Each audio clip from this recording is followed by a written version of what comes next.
Assalamualaikum warahmatullahi wabarakatuh. Innal hamdalillah wassalatu wassalamu ala Rasulillah wala haula wala quwata illa billah amma ba'du. Bapak Ibu Dewan Guru Yayasan Zamzam Kurnia yang kami banggakan, serta seluruh anak-anakku yang kucintai, alhamdulillah, puji syukur kehadirat Allah Subhanahu wa taala yang senantiasa memberikan kita berbagai macam nikmat. Di antaranya adalah nikmat iman, sehat walafiat, sehingga kita masih mampu melaksanakan puasa pada kali ini.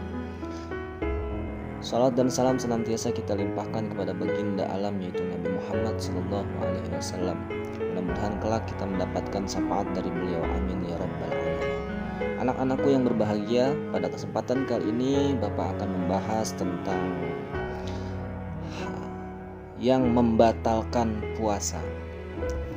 Coba disimak dan diperhatikan. Bahwasanya Bapak akan membuat skema yang mudah dihafal, nanti Bapak posisikan biar mudah dihafalnya nanti. Yang membatalkan puasa itu ada 9. Yang pertama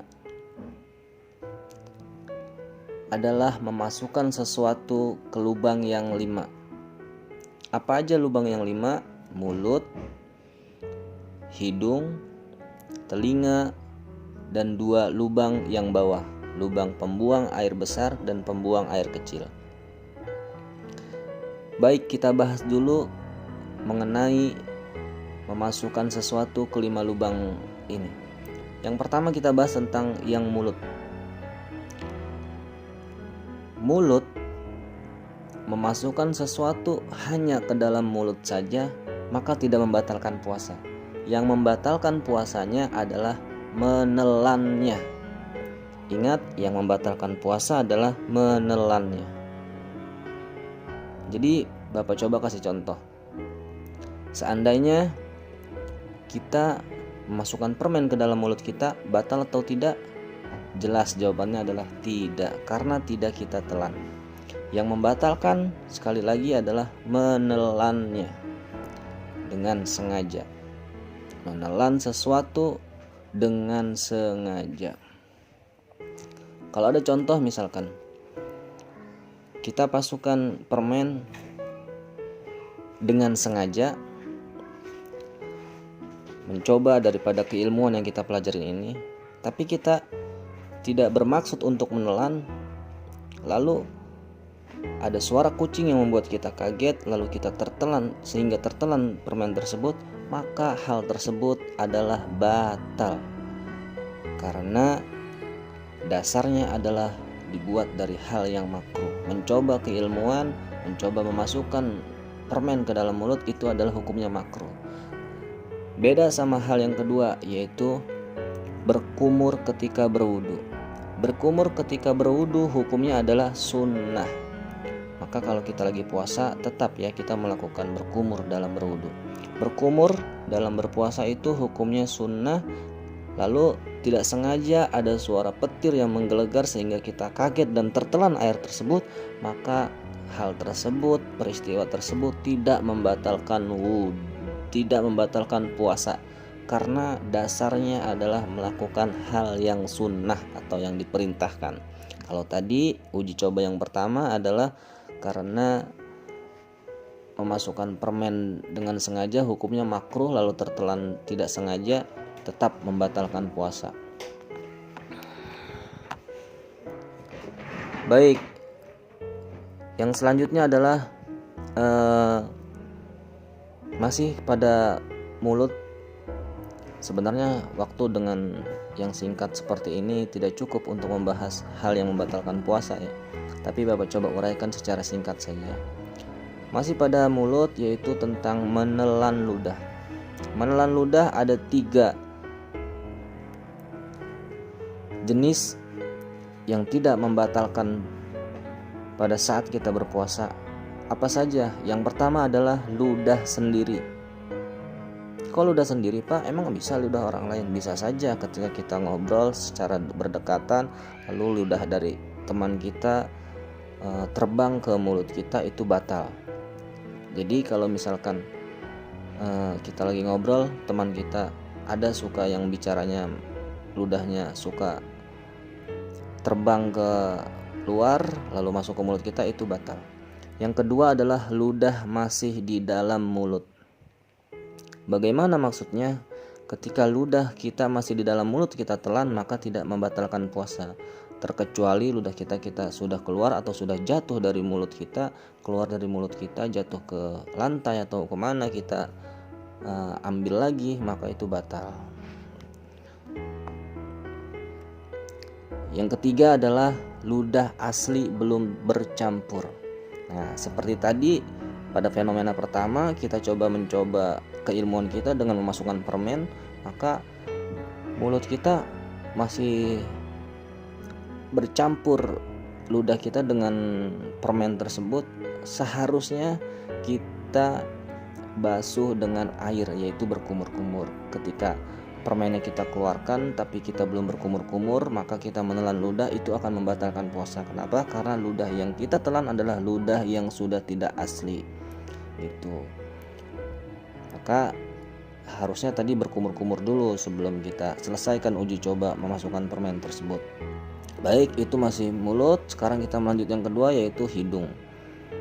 Hidung, memasukkan sesuatu ke dalam hidung itu batal dengan batasan kita merasakan panasnya sesuatu, contohnya air. Kita ketika memasukkan air ke hidung, kita merasakan panas sesuatu.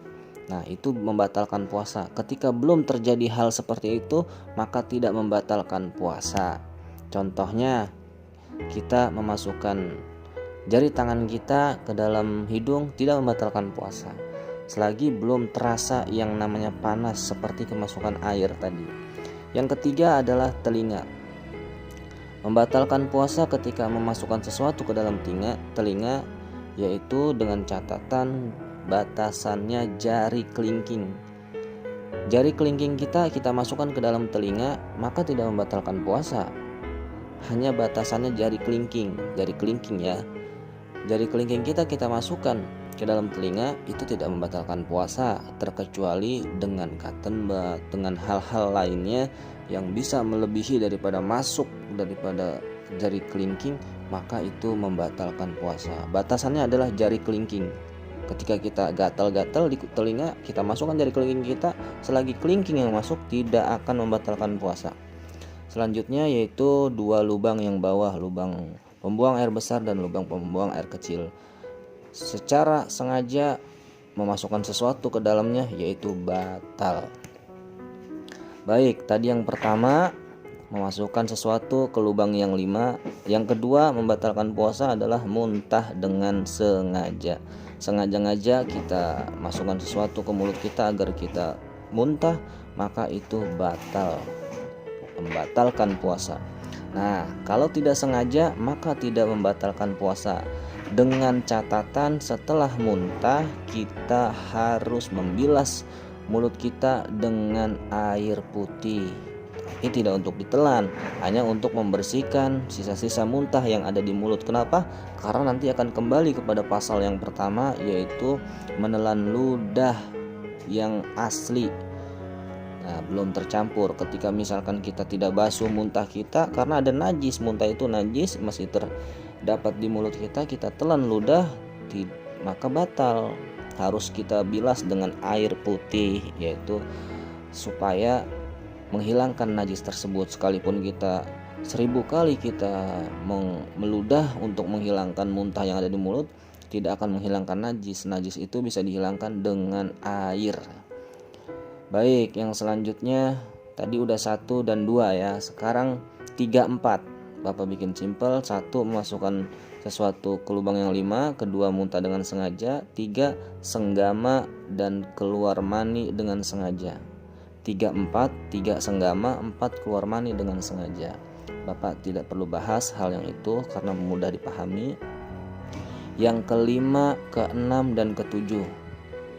5, 6, dan 7, haid, nifas, melahirkan. Nah, kalau ada orang yang berpuasa, perempuan berpuasa lalu maghrib kurang 5 menit haid, batal. Nifas juga sama, batal. Melahirkan, baik melahirkan bayi ataupun bakal bayi. Atau bakal bayi itu apa? Keguguran itu batal. Bayi yang belum ada waktunya itu batal. Kalau sudah selesai maghrib ya nggak batal, karena sudah selesai maghrib. Tadi 7, sekarang 8. 8 adalah hilang akal. Hilang akal ini dibagi menjadi 3 macam. Yang pertama adalah gila. Nah, gila, kalau ada orang yang berpuasa lalu dia gila meskipun sebentar, maka itu membatalkan puasanya. Meskipun sebentar, kalau gila batal puasanya. Lalu pingsan. Yang kedua macam daripada hilang akal yaitu pingsan. Pingsan itu akan membatalkan puasa ketika pingsannya dari mulai dia berpuasa sampai melewati azan maghrib, maka itu membatalkan puasa. Contohnya dari pagi pingsan sampai isya, itu batal puasanya. Tidak membatalkan puasa apabila pingsannya meskipun dari pagi sampai jam setelah maghrib, ketika tadi pada saat di sebelum azan maghrib dia pernah sadar sedetik pun, maka itu tidak membatalkan puasa. Jadi catatannya adalah meskipun dia pingsan sepanjang puasa, ketika dia pernah sadar sedikit sebelum maghrib, maka tidak membatalkan puasa. Macam pingsan yang seperti itu. Kalau pingsannya full tanpa sadar, dia batal puasanya. Yang ketiga adalah tidur. Tidur tidak membatalkan puasa meskipun dari pagi sampai selesai daripada adzan maghrib harusnya berbuka, dia masih tidur, maka tidak membatalkan puasa. Kenapa? Tidur adalah suatu uzur untuk bukan diperbolehkan ya, meninggalkan daripada ibadah-ibadah lainnya. Jadi harus diqodho. Kalau contoh sholat, mereka tidur dari pagi sampai maghrib, berarti kan sholatnya ketinggalan, itu harus diqodho sholatnya. Tapi tidak batal puasanya karena tidur tidak membatalkan puasa. Yang ke-9 adalah yang terakhir, yaitu murtad. Jenis murtad yaitu contohnya pertama menghina nabi, melecehkan syariat, contohnya merendahkan sholat, haji nggak penting, apalah begitu, itu murtad, maka itu membatalkan puasa. Jadi Bapak ulas kembali bahwa yang membatalkan puasa itu ada 9. Yang pertama memasukkan sesuatu ke lubang yang 5. Yang kedua apa? Muntah dengan sengaja. Yang ketiga 4 senggama, keluar mani dengan sengaja. 5, 6, 7 haid, nifas, melahirkan. 8 hilang akal. 9 murtad. Mungkin itulah ulasan singkat tentang yang membatalkan puasa dari Bapak. Tolong diingat dan tolong dipahami. Jadi mulai besok ketika ada masalah sesuatu tentang membatalkan puasa, insya Allah kalian sudah memahami dan harus meyakini, dan bahwa ini adalah ilmu, harus dijalankan, tidak boleh diingkari. Akhirul kalam dari Bapak. Assalamualaikum warahmatullahi wabarakatuh.